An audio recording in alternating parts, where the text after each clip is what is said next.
नमस्कार दोस्तों, defence news Hindi में आपका स्वागत है। कुछ सुरक्षा कारणों के कारण आपको डिटेल में सारी खबरें नहीं दी जा सकेंगी, तो बेयर करिए हमारे साथ। स्टार्ट करते हैं। पहला, सेना ने नेत्र MK-1A परीक्षण बेड तैनात किया।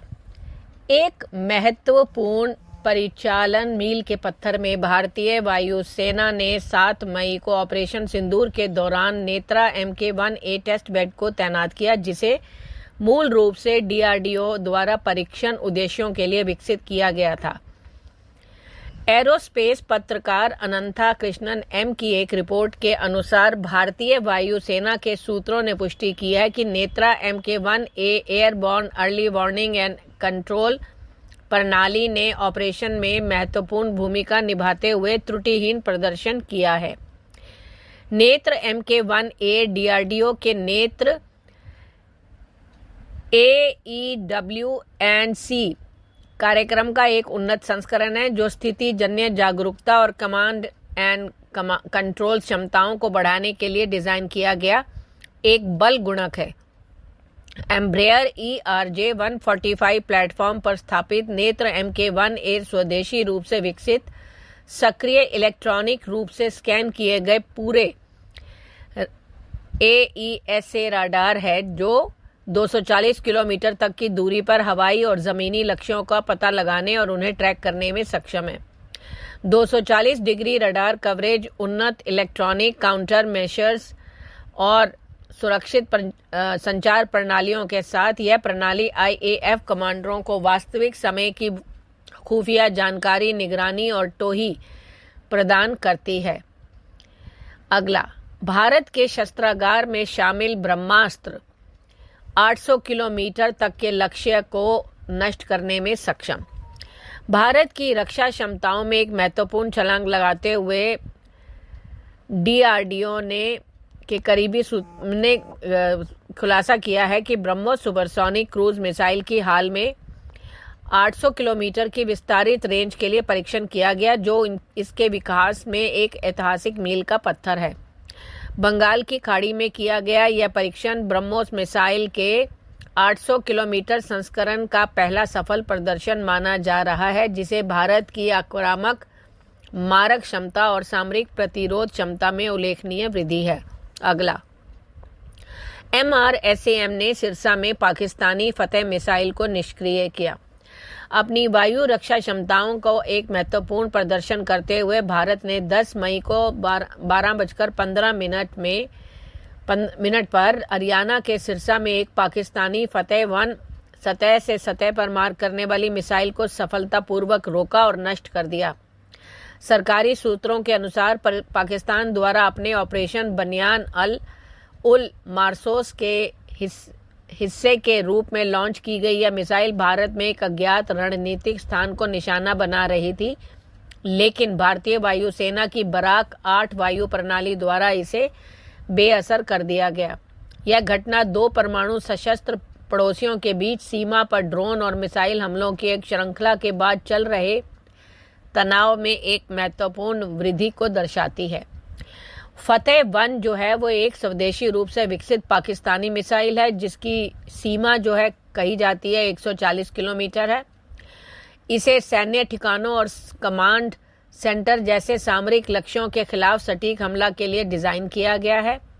पाकिस्तानी अधिकारियों का दावा है कि इसकी उन्नत नेविगेशन प्रणाली सटीकता को बढ़ाती है, जो क्षेत्रीय वायु रक्षा प्रणालियों के लिए एक चुनौती है। हालांकि भारत की बराक 8 जो है वो भारत के DRDO और इजराइल के द्वारा IAI द्वारा संयुक्त रूप से विकसित एक मध्यम दूरी की सतह से सतह हवा में मार करने वाली मिसाइल प्रणाली है, जिसने आने वाली प्रेक्षेपास्त्र का पता लगाकर उसे रोककर अपनी प्रभावकारिता साबित की है। 70 से 150 किलोमीटर की रेंज वाली बराक 8 भारत की बहुस्तरीय वायु रक्षा ग्रिड का एक प्रमुख घटक है, जो रूसी S-400 ट्रायम्फ और स्वदेशी आकाश जैसी प्रणालियों का पूरक है। अगला, ट्रंप ने भारत पाक संघर्ष को शीघ्र कम करने का आग्रह किया। व्हाइट हाउस ने शुक्रवार को कहा कि अमेरिकी राष्ट्रपति डोनाल्ड ट्रंप चाहते हैं कि भारत और पाकिस्तान के बीच संघर्ष जल्द से जल्द कम हो। व्हाइट हाउस की प्रेस सचिव कैरोलिन लेविट की यह टिप्पणी ऐसे समय में आई जब बुधवार की सुबह ऑपरेशन सिंदूर के तहत पाकिस्तान और पाकिस्तान के कब्जे वाले कश्मीर में 9 आतंकी ठिकानों पर भारत द्वारा हमले के बाद भारत और पाकिस्तान के बीच सैन्य कार्रवाई तेज हो गई थी। भारत की यह कार्रवाई 22 अप्रैल को पहलगाम में हुए नरसंहार का एक शक्तिशाली प्रतिशोध थी, जिसमें 26 लोग मारे गए थे, जिनमें से अधिकतर पर्यटक थे। अगला, IMF ने पाकिस्तान को $1 अरब का ऋण देने को मंजूरी दी। अंतर्राष्ट्रीय मुद्रा कोष यानी IMF ने शुक्रवार को चल रही विस्तारित निधि सुविधा के तहत पाकिस्तान को लगभग $1 बिलियन के तत्काल वितरण को मंजूरी दे दी। वाशिंगटन स्थित वैश्विक ऋणदाता ने एक बयान में कहा कि उसके कार्यकारी बोर्ड ने विस्तारित निधि सुविधा यानी EFF व्यवस्था के तहत पाकिस्तान के आर्थिक सुधार कार्यक्रम की प्रारंभिक समीक्षा पूरी कर ली है। एजेंसी ने कहा इस निर्णय से लगभग $1 बिलियन जो कि SDR 760 मिलियन का तत्काल संवितरण संभव हो सकेगा, जिससे व्यवस्था के तहत कुल संवितरण लगभग $2.1 बिलियन हो जाएगा। अगला, क्या है भारत का S-400 जिसने पाकिस्तानी हमला किया नाकाम? भारत पाकिस्तान के बीच तनाव बढ़ते जा रहा है और भारत के S-400 air defence system Pakistan से होने वाले वारों को नाकाम कर रहा है। रशियन मेड यह सिस्टम देश पर हमला होते ही तुरंत एक्टिव होकर विमान या मिसाइल दोनों को ही नष्ट कर देता है। यह दुनिया के सबसे उन्नत और शक्तिशाली एयर डिफेंस सिस्टम में से एक है। भारत के इस एयर डिफेंस सिस्टम को भारतीय सेना ने सुदर्शन चक्र नाम दिया है। भारत सहित कई देशों ने इसकी ताकत को अपनी रक्षा प्रणाली का हिस्सा बनाया है। भारत को S-400 बड़े बड़े फाइटर जेट्स, क्रूज मिसाइलों, बैलिस्टिक मिसाइलों और ड्रोन्स को नष्ट करने की अद्भुत क्षमता जो है वो रखता है।